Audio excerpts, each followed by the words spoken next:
এসেছি একা যাব যে একা, যাবার বেলায় পাবো কি নবীর দেখা।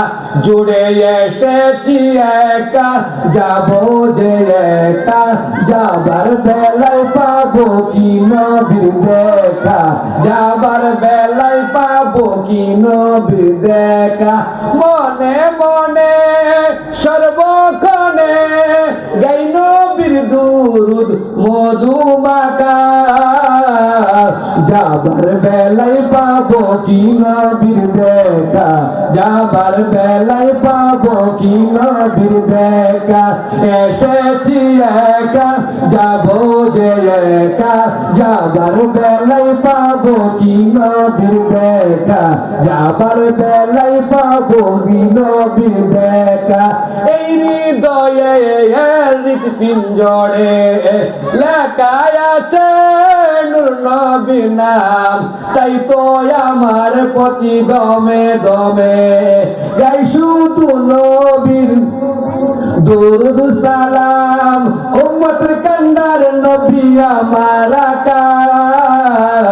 যাবার বেলায় পাবো কি নবীর দেখা। যাবার বেলায় পাবো কি নবীর দেখা। এসেছি একা যাবো যে একা, যাবার বেলায় পাবো কি নবীর দেখা। যাবার বেলায় পাবো কি নবীর দেখা। আমাদের জন্য আল্লাহর রহমতের দরজা খুলে যাবে, আমরা চাই কি চাই না? কে কে আমলটা করতে চান? এক আত্মে নারে তাকবীর, নারে রিসালাত, কোরআন সুন্নাহর আলো, উলামায়ে কিরাম। তাহলে আমরা ওজুতে কয়টা আমল পাইলাম? তিনটা। বিসমিল্লাহ বলে ওজু শুরু করব। ওযু শেষ করার পরে শাহাদাত পড়ব, কালিমায়ে শাহাদাত পড়ব, এরপরে দুরূদ শরীফ পড়ব। তাহলে এইভাবে আমরা প্রত্যেক আমলে আমলে যদি দুরূদ শরীফ পড়তে পারি, কাল কঠিন ময়দানে যেই সময় আপনার ভাই আপনাকে পরিচয় দিবে না, আপনার বাবা আপনাকে পরিচয় দিবে না, ছেলে সন্তান স্ত্রী কেউ আপনাকে পরিচয় দিবে না, ওই কঠিন ময়দানে আপনার নবী আমার নবী, কুল কায়নাতের নবী আপনার আমার বন্ধু হয়ে যাবে, আপনার আমার শাফাত হয়ে যাবে। আমাদের শাফাত নবী হোক, আমরা চাই কি চাই না? আওয়াজ বলুন, চাই কি চাই না? আল্লাহ কবুল করুন, সবাই বলুন আমিন। আরো জীবন আমিন। শুধু ওযুতে আমরা পড়লাম তাই না, আমরা মসজিদে ঢোকার সময় দোয়া পড়ি কি পড়ি না? আমরা পড়ি।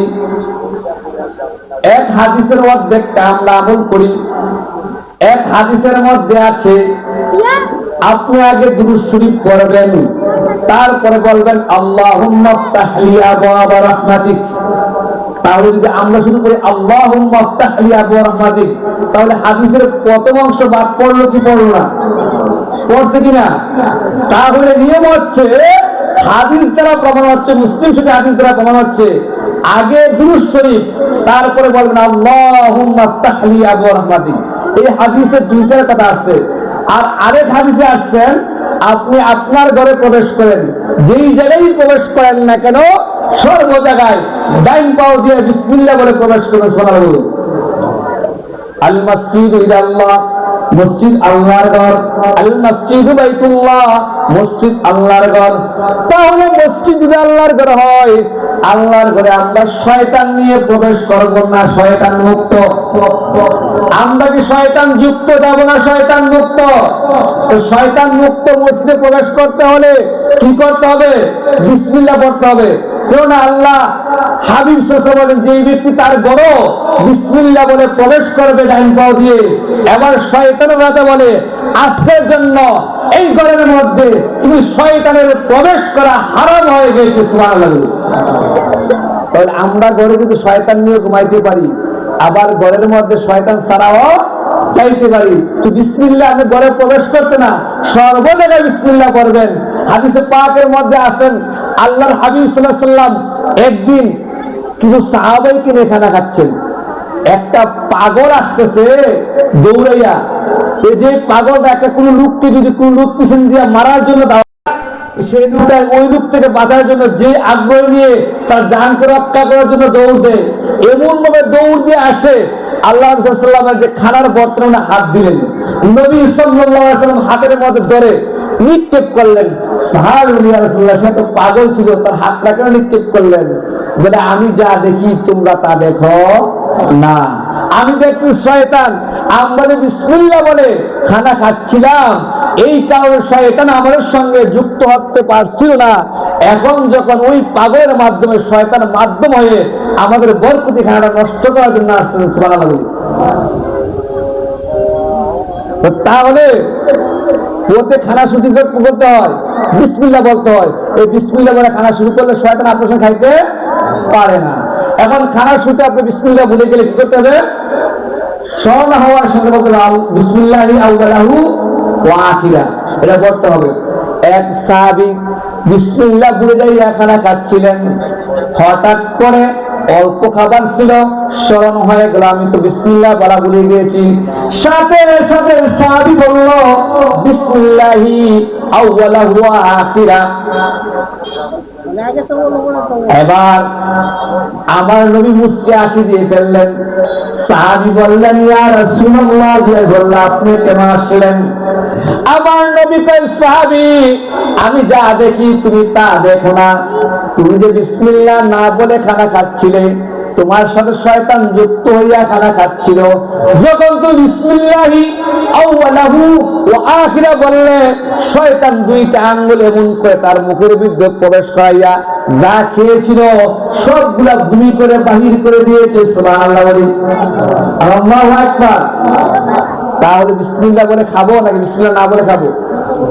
বিসমিল্লাহ বলে খাইলে আমার খাবারটা কি হয়? বরকতি খাবার হয়। আমার সঙ্গে শয়তান যুক্ত হতে পারে না। আমরা কি শয়তান মুক্ত চলবো না যুক্ত চলবো? আমরা কি শয়তান মুক্ত চলতে চাই না যুক্ত চলবো?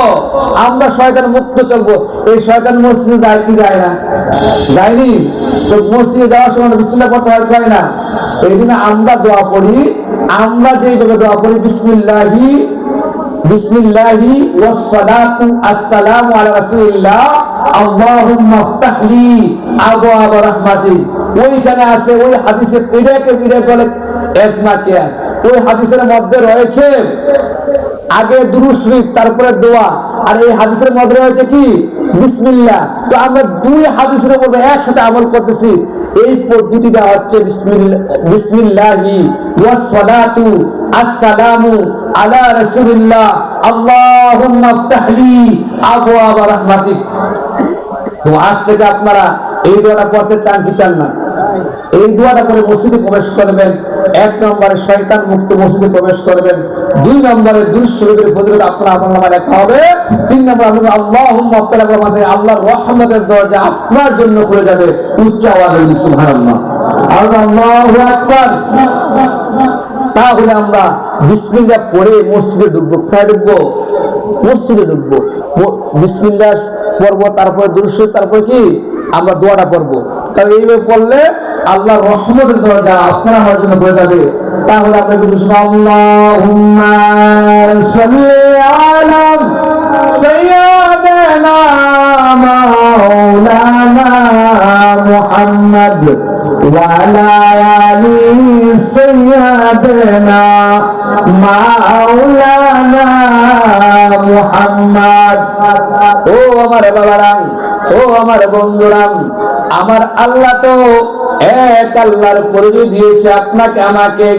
আল্লাহকে পাওয়ার জন্য আমার আল্লাহ বলেছেন কুল হুয়াল্লাহু আহাদ, আল্লাহ এক, আল্লাহ একক। তাহলে এই পরিচয় আমরা পেলাম আপনার নবী আমার নবী কুল কায়নাতের নবী নবী মুহাম্মদুর রাসূলুল্লাহ উচ্চ আওয়াজে বলি সাল্লাল্লাহু আলাইহি সাল্লামের কাছে। আমার নবীর বিশেষত্ব হচ্ছে আমার নবী এক, আল্লাহর পরিচয় মানুষের কাছে তুলে ধরেছেন। এবার আপনাদের প্রশ্ন হতে পারে আমার নবীর বিশেষত্ব আবার কেমন করে হলো? আদম নবী দুনিয়ার মধ্যে আসলেন, এসে বললেন লা ইলাহা ইল্লাল্লাহ আদম সফিউল্লাহ। তোমরা বলো লা ইলাহা ইল্লাল্লাহ আল্লাহ এক, আদম সফিউল্লাহ। আমি আল্লাহর নবী আদম। এবার নূহ নবী বললেন লা ইলাহা ইল্লাল্লাহ, নূহ নবিয়ুল্লাহ। মুসা নবী বললেন লা ইলাহা ইল্লাল্লাহ, মুসা কালিমুল্লাহ। ইব্রাহিম নবী বললেন লা ইলাহা ইল্লাল্লাহ, ইব্রাহিম খলিলুল্লাহ। ঈসা নবী বললেন লা ইলাহা ইল্লাল্লাহ, ঈসা রূহুল্লাহ। এমন করে তারা এক আল্লাহর পরিচয় দিয়েছে। এবার যদি আমরা প্রশ্ন করি বা আমাদের সমস্ত মানব জাতির পিতা আদম নবীকে প্রশ্ন করি, ও সমস্ত মানব জাতির পিতা আদম আলাইহিস সালামকে প্রশ্ন করি, ও আমাদের বাবা, আপনি যে বলেছেন লা ইলাহা ইল্লাল্লাহ, আপনি কি আল্লাহকে দেখছেন কিনা? এবার আদম নবী ডাক দিয়ে বলবে, ও দুনিয়ার মানুষ, ও আমার সন্তানেরা, আমি আল্লাহর পরিচয় দিয়েছি না দেখে, কিন্তু আমি কখনো দেখি না রে, আল্লাহর দিক নির্দেশনা দেখে আমি আল্লাহর উপরে বিশ্বাস করেছি। এবার ঈসা, এবার যদি আপনি নূহ নবীরে বলেন, নূহ নবী বলবেন না, আমি না দেখে আল্লাহকে সাক্ষী দিয়েছি আল্লাহ এক। এবার যদি ইব্রাহিম নবীকে বললেন, আপনি তো সমস্ত মুসলমানরা পিতা, আপনি আল্লাহকে দেখছেন কি দেখেন নাই? বলবেন না, না দেখে আমি সাক্ষী দিয়েছি আল্লাহ এক। সুবহানাল্লাহ বলি। এবার যদি মুসা নবীকে প্রশ্ন করেন, ও মুসা নবী, আপনি আল্লাহকে দেখছেন কি দেখেন নাই? মুসা নবী ডাক দিয়ে বলবেন, ও জগতের মানুষেরা, আমি বলেছিলাম রব্বি আরিনি, আল্লাহ আমি তোমাকে দেখতে চাই। আমার আল্লাহর সাথে সাথে ঘোষণা দিয়ে দিল, লান তারানি, কখনো তোমরা দেখতে পারবে, তুমি দেখতে পারবে না। আমি বললাম রব্বি আরিনি, আল্লাহ বলল লান তারানি, তুমি আমাকে দেখতে পাইবা না। মুসা নবী যখন আল্লাহকে বিশাল করে পেরেশানি দিলেন, দেওয়ার কারণে আমার আল্লাহ ডাক দিয়ে বললেন, মুসা নবী, তুমি কি আমাকে দেখতে চাও? বলল, হ্যাঁ আল্লাহ, তোমাকে দেখতে চাই। আগামীকাল তুমি তুর পাহাড়ের মধ্যে আসিও। তুর পাহাড়ে আল্লাহর অনুমতি তোমার যাওয়ার পরে আবার তুর পাহাড়ে গেলেন। যাওয়ার পরে আমার আল্লাহ ডাক দিয়ে বলবেন, ও মুসা, তুমি কি আমাকে দেখতে চাও? হ্যাঁ, আপনাকে দেখতে চাই। তুমি রেডি হও। মুসা বললেন, আমি রেডি হয়ে গেলাম। এবার আল্লাহ 70,000 নূরের পর্দা দেখে। কোন কিতাবের মধ্যে আছে আমাদের নাকের ছিদ্র পরিমাণ, কোন কিতাবের মধ্যে সুয়ের ছিদ্র পরিমাণ। এই পরিমাণ ছিদ্র দিয়ে যখন তুর পাহাড়ের মধ্যে নূর নিক্ষেপ হইল, সাথে সাথে তুর পাহাড়টা পুরে ছাই হয়ে গেল। উচ্চ আওয়াজে বলি সুবহানাল্লাহ। আমি আল্লাহর এই দিক নির্দেশনা রেখে আমি আল্লাহকে এক বলে স্বীকার দিয়েছি, আমি বিশ্বাস করেছি, আমি প্রচার করেছি। এবার ঈসা নবী তো বললে, ও ঈসা নবী, আপনি কি আল্লাহকে দেখছেন কি দেখেন নাই? ঈসা নবী বলবেন, না না না, আমি আল্লাহকে দেখি নাই। এবার আপনার নবী, আবার নবী, কুল কায়নাতের নবী, নবী মুহাম্মদুর রাসূলুল্লাহ সাল্লাল্লাহু আলাইহি ওয়াসাল্লাম যদি প্রশ্ন করা হয়, ইয়া রাসূলুল্লাহ, ইয়া হাবিবাল্লাহ, আপনি যে বলেছেন লা ইলাহা ইল্লাল্লাহ মুহাম্মাদুর রাসূলুল্লাহ, আপনি আল্লাহকে দেখছেন কি দেখেন নাই? আবার নবী ডাক দিয়ে বলতেন, আমি দেখি কি দেখি নাই এই বললে হবে না। আল্লাহ দয়া করে, মায়া করে এই জমিন থেকে 7 আসমান 7 জমিন পাড়ি দিয়া আল্লাহ মাথায় নিয়া আমাকে দেখা দিয়েছেন। উচ্চ আওয়াজে বলি সুবহানাল্লাহ, আল্লাহু আকবার। এইটা হচ্ছে সেই মাস, যেই মাসের মধ্যে এই জমিন থেকে আল্লাহ 7 আসমান 7 জমিন পাড়ি দিয়া আল্লাহ মাকার নিয়া আল্লাহ নিজে আমার নবীকে দেখা দিয়েছেন। তাহলে এই এক আমার আল্লাহ এক, এটা হচ্ছে পরিচয়, হচ্ছে আমার নবীর বৈশিষ্ট্য। কেন সমস্ত নবীগণ না দেখে সাক্ষী দিয়েছে আল্লাহ এক, আর আপনার নবী, আমার নবী, কুল কায়নাতের নবী, নবী মুহাম্মদুর রাসূলুল্লাহ সাল্লাল্লাহু আলাইহি ওয়াসাল্লাম দেখে দেখে সাক্ষী দিয়েছেন। সমস্ত নবীদের সাক্ষী পূর্ণ হয়ে গেল আপনার নবী, আমার নবীর কারণে। উচ্চ আওয়াজে বলুন সুবহানাল্লাহ। আর এই কথাটি সূরা বনী ইসরাঈলের প্রথম আয়াতের মধ্যে বলেন, বিসমিল্লাহির রহমানির রহিম, সুবহানাল্লাযী আসরা বিআবদিহি লাইলান মিনাল মাসজিদিল হারাম ইলাল মাসজিদিল আকসাল্লাযী বারাকনা হাওলাহু মিন আয়াতি। মসজিদের মসজিদে হারাম থেকে মসজিদে আকসা, মসজিদে আকসা থেকে এবার আল্লাহর 7 আসমান 7 জমিন পাড়ি দিয়া আল্লাহর নামাকানে গেলেন। এই মসজিদে আকসা যে বর্তমান ইহুদিদের আন্ডারে, এইটা ছিল মুসলমানদের 16 মাসের কিবলা। কত মাসের? আল্লাহ বলেন কত মাসের কিবলা? 16 মাসের কিবলা। আমাদের কিবলা ছিল মসজিদে আকসা। আমার নবী কত দয়ার নবী, কত মায়ার নবী আমার নবী, বুঝতেন জানতেন এই কিবলা নিয়ে এক সময় সমাজটা হবে। আজকে যে আমরা বাস্তবে দেখতেছি, আমার নবী আল্লাহু আকবার বলে নামাজে দাঁড়িয়ে গেলেন। নামাজের দাঁড়ানোর উপরে আল্লাহ আপনার মনটা, আমার নবীর মনটা এই মসজিদ আকসাটা পরিবর্তন করে যে বর্তমানে কাবাকে কিবলা হিসেবে চাচ্ছেন মনে মনে।